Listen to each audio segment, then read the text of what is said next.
Kisah nyata horor pesugihan pedagang bakmi Jawa. Di sebuah desa kecil yang terletak di pinggir alas roban, hidup seorang pedagang bakmi Jawa bernama Pak Iwan. Pak Iwan adalah sosok yang dikenal masyarakat sekitar sebagai pedagang yang ulet dan pekerja keras. Dengan tubuh tinggi dan postur kekar, ia memiliki wajah berisi yang penuh dengan kerutan, hasil dari kerja keras bertahun-tahun. Matanya yang tajam dan penuh semangat mencerminkan dedikasi dan keinginannya untuk memberikan yang terbaik bagi keluarganya. Setiap hari, ia menjajakan bakmi dengan resep turun-temurun yang diwariskan dari nenek moyangnya.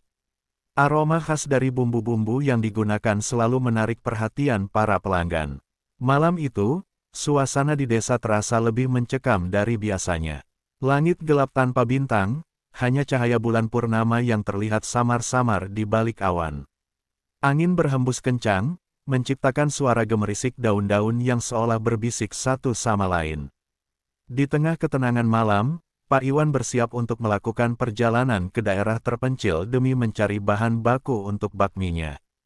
Ia memeriksa mobil tua yang menjadi teman setianya, meskipun sudah banyak mengalami kerusakan, mobil tersebut selalu setia mengantarkannya berkeliling.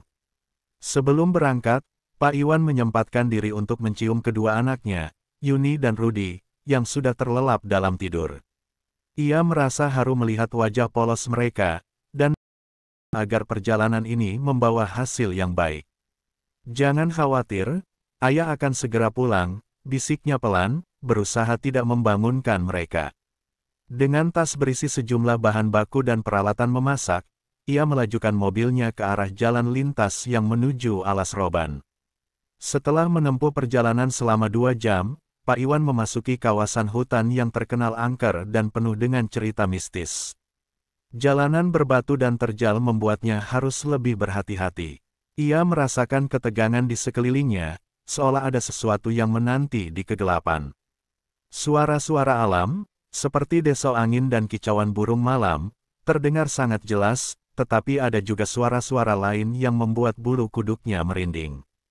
Suara bisikan halus dan tawa yang samar-samar membuatnya merasa tidak nyaman, tetapi ia mencoba mengabaikannya. Ketika memasuki kawasan alas roban, Pak Iwan melihat papan nama yang sudah usang dan hampir tertutup oleh lumut. "Selamat datang di alas roban," tulis papan itu, tetapi seolah-olah menyembunyikan banyak rahasia.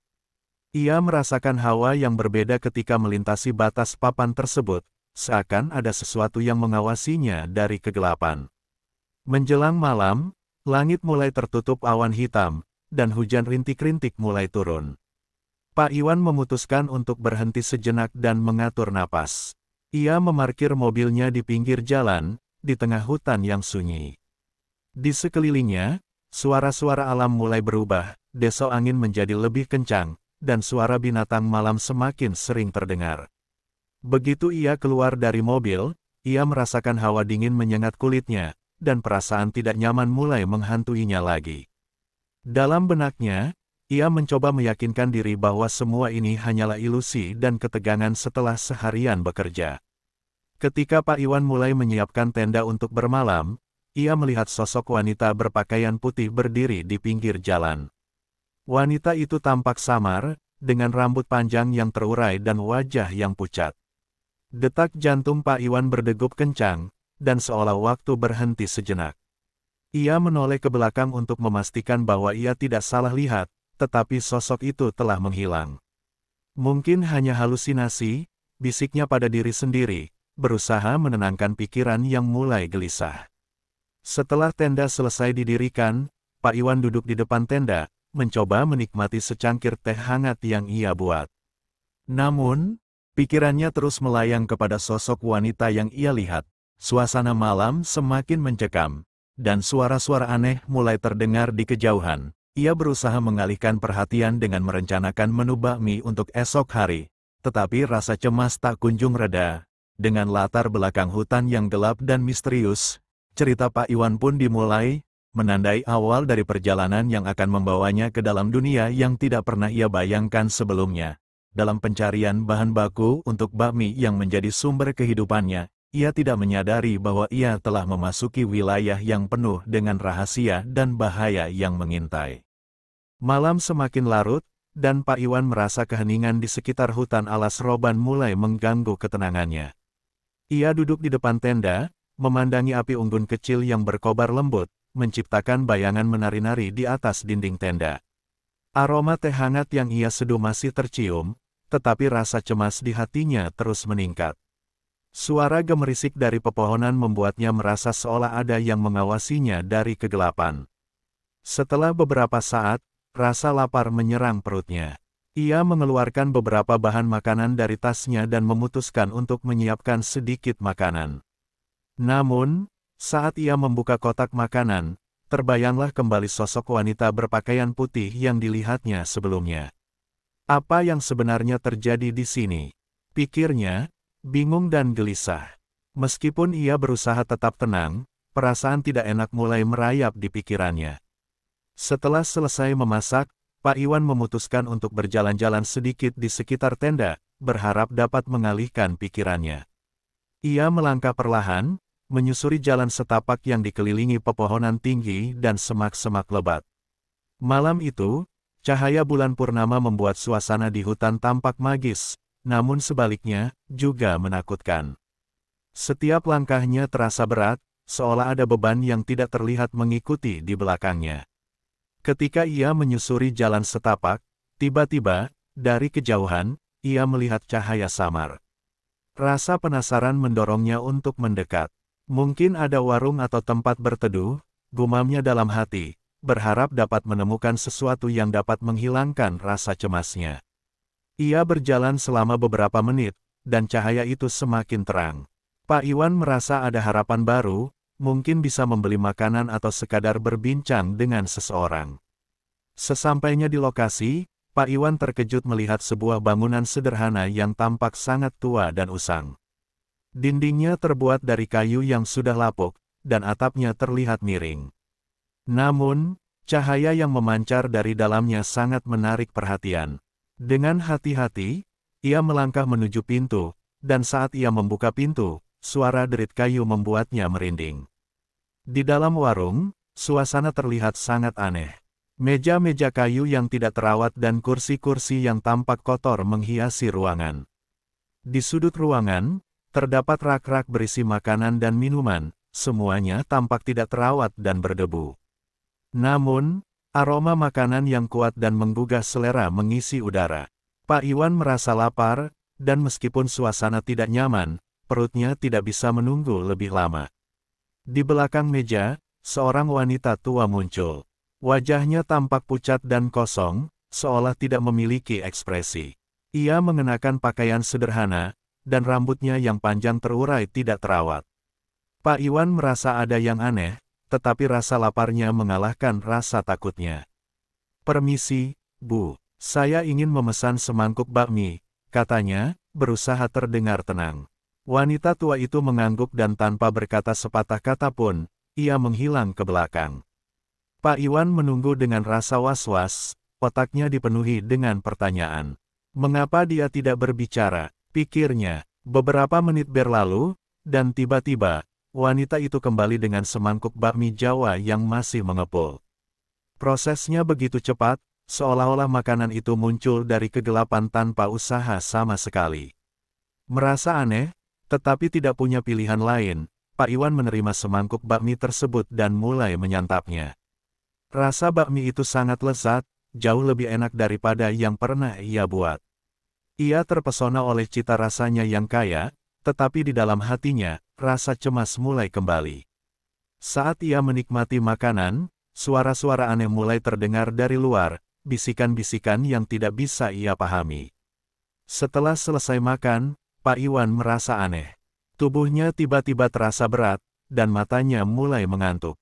Sepertinya saya terlalu lelah, pikirnya, berusaha untuk mengabaikan perasaan aneh tersebut. Ia kembali ke tenda, tetapi suasana di sekelilingnya semakin mencekam.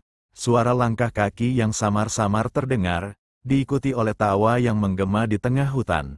Ketika ia mencoba tidur, kegelapan semakin menekan pikirannya.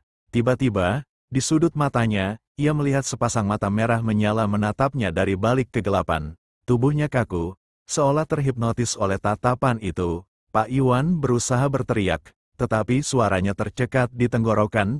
Beberapa detik kemudian, mata itu menghilang, meninggalkan Pak Iwan dalam keadaan gemetar dan berkeringat dingin. Kejadian malam itu menjadi titik awal dari perjalanan yang akan mengubah hidupnya.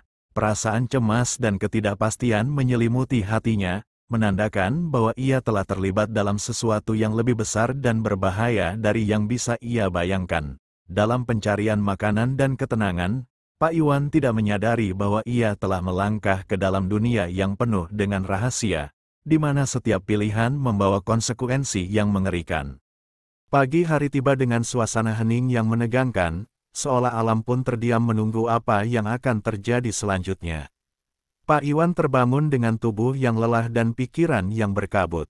Mimpi buruk semalam masih menghantui, sosok wanita berpakaian putih dan sepasang mata merah yang mengintip dari kegelapan. Ia berusaha bangkit dari tempat tidurnya, tetapi rasa mual dan pusing membuatnya terhuyung-huyung. Setelah berusaha menenangkan diri dengan segelas air, Pak Iwan memutuskan untuk merapikan tindanya dan melanjutkan perjalanan ke desa terdekat untuk membeli bahan baku. Dia merasa perlu untuk mengalihkan perhatian dari perasaan aneh yang menghantuinya dan tetap fokus pada tanggung jawabnya sebagai seorang pedagang. Namun, saat ia melangkah keluar dari tenda, hawa dingin menyengat kulitnya dan ketidaknyamanan kembali merayapi hatinya. Dengan langkah hati-hati, Pak Iwan mulai mengemas barang-barang dan menyiapkan mobilnya. Saat ia memasukkan tas ke dalam bagasi, perhatiannya tertarik pada sesuatu yang berkilau di tanah. Ia membungkuk dan menemukan sebuah kalung perak dengan liontin berbentuk bulan sabit. Apa ini? Pikirnya, merasa aneh menemukan sesuatu yang berharga di tengah hutan. Ia memutuskan untuk menyimpannya, merasa mungkin itu bisa membawa keberuntungan. Setelah semua siap, Pak Iwan melajukan mobilnya menuju desa. Namun, saat melintasi jalan setapak yang sempit, perasaannya semakin tidak nyaman. Suara-suara aneh kembali menghantuinya, suara bisikan yang tidak bisa diartikan dan desiran angin yang terasa lebih kencang dari biasanya. Ia berusaha berkonsentrasi, tetapi rasa gelisah di hatinya semakin membesar. Sesampainya di desa, Pak Iwan segera menuju pasar untuk membeli bahan baku. Namun, saat ia berinteraksi dengan para pedagang lain, ia merasakan sikap aneh dari mereka. Beberapa orang menatapnya dengan tatapan penuh curiga, sementara yang lain seolah berbisik satu sama lain ketika ia mendekat. "Apa yang kalian bicarakan?" tanyanya dengan nada bingung, tetapi jawabannya hanya diterima dengan tatapan kosong. Ketidaknyamanan itu semakin menghantuinya, seolah ada yang tidak beres di desa ini. Setelah berhasil membeli bahan baku, Pak Iwan merasa lega, tetapi ketika ia melangkah keluar dari pasar, ia melihat seorang kiai tua yang dikenal di desa sedang duduk di sudut. Kiai itu, dengan jubah putihnya dan tatapan tajam, seolah mengenali ketegangan dalam diri Pak Iwan.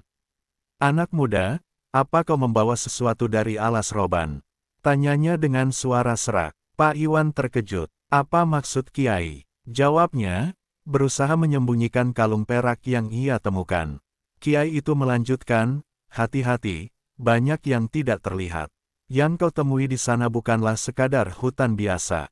Ada yang mengintaimu." Kata-kata kiai itu membuat bulu kuduk Pak Iwan merinding.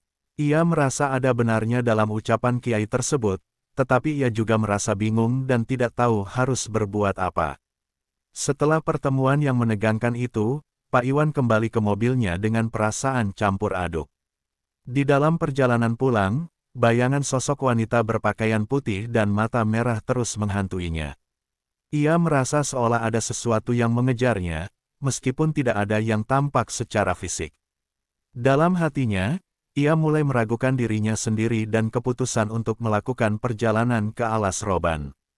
Sesampainya kembali di lokasi tenda, Pak Iwan merasa perlu untuk membersihkan pikirannya. Ia memutuskan untuk pergi ke aliran sungai kecil yang tidak jauh dari tempatnya berkemah. Mungkin suara gemercik air bisa menenangkan pikirannya. Namun, saat ia berjalan ke arah sungai, ia merasakan hawa dingin yang berbeda, seolah udara di sekitarnya dipenuhi dengan energi negatif. Ketika ia tiba di tepi sungai, ia duduk di atas batu besar dan menarik napas dalam-dalam. Mencoba untuk menenangkan pikirannya, ia mulai merenungkan kehidupannya, tanggung jawabnya sebagai kepala keluarga, dan utang yang terus mengejarnya. Namun, ketenangan itu tidak bertahan lama. Pak Iwan mendengar suara gemerisik di balik pepohonan. Ia menoleh, dan seketika itu juga, sosok wanita berpakaian putih muncul di hadapannya, lebih jelas daripada sebelumnya. "Jangan lari dariku, Pak Iwan," suara lembut wanita itu terdengar meresap ke dalam hatinya. "Aku hanya ingin membantumu." Rasa takut dan penasaran berbaur dalam dirinya. Pak Iwan merasa seolah terjebak dalam jaring tak terlihat. "Apa yang kau inginkan dariku?" tanyanya, suaranya bergetar. "Ambil tawaranku. Kekayaan dan keberuntungan akan datang kepadamu, tetapi dengan harga yang harus dibayar," jawab wanita itu, menatapnya dengan mata yang dalam. Pak Iwan terdiam, merasa ada sesuatu yang sangat tidak beres. Dalam benaknya, ia berjuang melawan keinginan untuk memperoleh kekayaan yang dijanjikan dan rasa takut akan konsekuensi yang mungkin harus ia hadapi.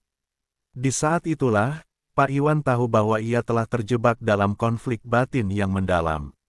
Di satu sisi, harapan akan kehidupan yang lebih baik untuk keluarganya mendorongnya untuk menerima tawaran tersebut.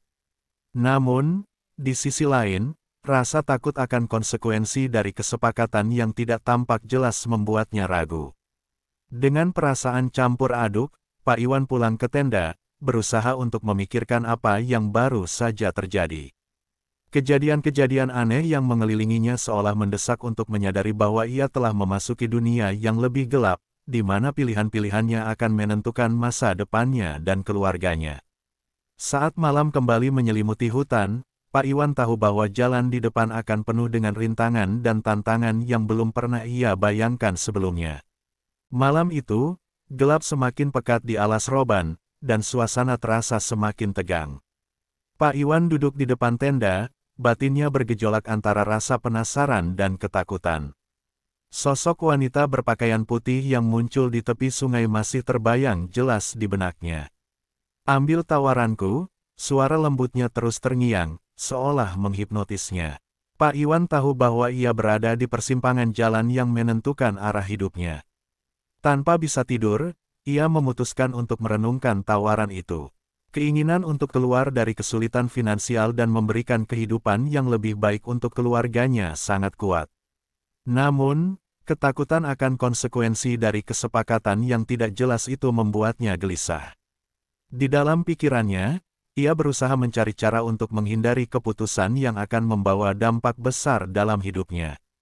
Namun, pikiran itu tak bisa ditahan lebih lama. Akhirnya, dalam keadaan putus asa, Pak Iwan memutuskan untuk mengunjungi dukun yang pernah ia dengar dari orang-orang di desa. Ia percaya bahwa dukun mungkin bisa membantunya memahami apa yang terjadi dan memberikan petunjuk tentang langkah yang harus diambil. Meskipun perasaannya tidak nyaman, ia merasa harus melakukannya demi keluarga. Keesokan harinya, Pak Iwan berangkat menuju tempat tinggal dukun yang berada tidak jauh dari desa. Hatinya berdebar-debar saat memasuki rumah kecil yang dipenuhi dengan aroma rempah-rempah dan barang-barang aneh. Dukun itu, seorang pria tua dengan janggut panjang dan mata tajam, sedang duduk di atas tikar, mengamati Pak Iwan dengan penuh perhatian. "Anak muda, datanglah. Aku sudah menunggumu," ucap dukun dengan suara dalam. Pak Iwan merasa seolah dukun itu telah mengetahui apa yang mengganggu pikirannya. Dengan ragu, ia menceritakan semua yang telah terjadi, mulai dari pertemuan dengan sosok wanita hingga tawaran yang diberikan. Dukun itu mendengarkan dengan seksama dan mengangguk. "Apa yang kau inginkan memang mungkin, tetapi setiap pilihan ada harganya. Kekayaan yang diperoleh dengan cara pesugihan tidak akan pernah datang tanpa konsekuensi. Ada yang harus kau korbankan," ujarnya. Pak Iwan merasa jantungnya berdegup kencang. "Apa yang harus saya korbankan?" tanyanya, suara bergetar. Dukun itu menatapnya dalam-dalam. "Setiap pesugihan memerlukan tumbal. Itu bisa berupa sesuatu yang sangat berharga bagimu, atau bahkan sesuatu yang lebih." Kata-kata dukun itu membuat Pak Iwan teringat pada keluarganya.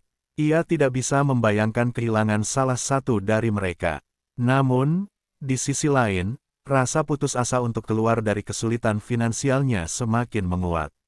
Apa yang harus saya lakukan? Tanyanya dengan penuh harap. Ritualnya harus dilakukan pada malam purnama. Siapkan persembahan, dan tumbal yang kau pilih harus diserahkan dengan tulus. Jika tidak, konsekuensinya akan lebih buruk, dukun menjelaskan. Pak Iwan merasa terjebak dalam dilema yang rumit, tetapi keputusannya sudah bulat. Ia memutuskan untuk melanjutkan rencana pesugihan itu. Malam purnama tiba, suasana di hutan semakin mencekam, dan Pak Iwan mempersiapkan semua yang dibutuhkan untuk ritual. Ia telah menyiapkan seekor ayam hitam sebagai tumbal, yang ia beli dengan harga mahal dari pedagang di desa. Dalam hati, ia merasa berat, tetapi harapan akan kekayaan yang akan datang membuatnya tetap bertekad. Dengan perasaan campur aduk, Pak Iwan menuju lokasi ritual yang dipilih, di tengah hutan yang sepi. Ia membawa persembahan dan ayam hitamnya, berdoa dalam hati agar semuanya berjalan lancar. Saat malam semakin larut, ia menyalakan api unggun dan mulai melaksanakan ritual sesuai petunjuk dukun. Suara gemerisik pepohonan dan desiran angin membuat suasana semakin menegangkan. Saat ia memanggil sosok gaib, perasaan takut dan harap bercampur aduk. Tiba-tiba, sosok wanita berpakaian putih muncul di hadapannya, lebih jelas dan nyata daripada sebelumnya. Kau datang untuk memenuhi janjimu? Tanyanya dengan suara lembut tetapi tegas. Pak Iwan, dengan tangan bergetar, mengangguk dan menempatkan ayam hitam di depan sosok tersebut. Ritual berlangsung dengan lancar. Pak Iwan merasakan aliran energi yang kuat mengelilinginya, dan tidak lama kemudian, sosok wanita itu menghilang. Dalam hati, ia merasa seolah beban yang ia pikul selama ini mulai terangkat. Namun, perasaan lega itu tidak bertahan lama. Setelah ritual selesai, ia merasakan hawa dingin yang menyengat dan suara aneh mulai terdengar di sekelilingnya. Dalam beberapa hari ke depan, kekayaan mulai mengalir ke dalam hidup Pak Iwan. Pelanggan bakminya meningkat, dan ia mampu melunasi utang-utangnya. Namun, kebahagiaan itu tidak berlangsung lama. Dia mulai merasakan dampak dari pesugihan yang dilakukannya. Keluarganya yang dulu harmonis mulai terpecah. Istrinya, yang semula mendukung usaha Pak Iwan, kini menjauhkan diri dan sering terlihat murung. Anak-anaknya pun terlihat lebih pendiam dan tidak ceria seperti biasanya. Malam demi malam, Pak Iwan terbangun dengan mimpi buruk. Ia sering melihat sosok wanita itu dan mendengar suara-suara aneh yang memanggil namanya. Rasa bersalah mulai menghantuinya, dan ia menyadari bahwa kekayaan yang ia peroleh bukanlah kebahagiaan. Ia merasa terjebak dalam kesepian dan penyesalan. Suatu malam, saat Pak Iwan terbangun dari tidur, ia menemukan istrinya tidak ada di sampingnya. Hatinya berdebar-debar, dan ketika ia mencari ke seluruh rumah, ia menemukan anak-anaknya juga tidak ada. Dalam keadaan panik, ia berlari keluar rumah dan memanggil nama mereka. Namun, tidak ada jawaban. Rasa takut menyergapnya, dan saat ia melihat ke arah hutan, sosok wanita berpakaian putih muncul kembali di hadapannya. Merasa kehilangan, Pak Iwan, tanyanya dengan nada menghina, kau telah mengambil jalan yang salah. Dalam sekejap, sosok itu menghilang, meninggalkan Pak Iwan dalam keadaan syok. Ia menyadari bahwa semua yang terjadi adalah akibat dari pilihan yang ia buat. Kekayaan yang ia impikan telah mengambil segalanya darinya. Dalam keadaan putus asa, Pak Iwan kembali ke dukun. Ia berharap dapat menemukan cara untuk memperbaiki semuanya. Namun, saat ia tiba, dukun itu hanya bisa menatapnya dengan penuh simpati. Kau sudah terlanjur terikat. Untuk mengakhiri semua ini, ada satu hal yang harus kau lakukan, ujarnya. Dengan suara bergetar, dukun itu menjelaskan bahwa ia harus mengembalikan segalanya dan menyerahkan apa yang paling berharga baginya. Pak Iwan menyadari bahwa untuk mengakhiri penderitaan ini, ia harus siap untuk kehilangan. Tanpa pikir panjang, ia berlari pulang, berdoa agar keluarganya kembali. Namun, saat ia tiba di rumah, semua sudah terlambat. Istrinya dan anak-anaknya tidak pernah kembali. Dalam kesedihan yang mendalam, ia menyadari bahwa kekayaan itu tidak ada artinya tanpa keluarga. Cerita ini berakhir dengan Pak Iwan yang terjebak dalam penyesalan. Ia kehilangan segalanya demi kekayaan yang tidak pernah memberinya kebahagiaan. Dalam kesunyian malam, ia berdiri di depan hutan, mengenang semua yang telah hilang. Hikmah dari cerita ini adalah bahwa kekayaan yang diperoleh dengan cara yang salah akan selalu membawa konsekuensi yang lebih besar. Terkadang, apa yang kita impikan tidak sebanding dengan apa yang kita miliki.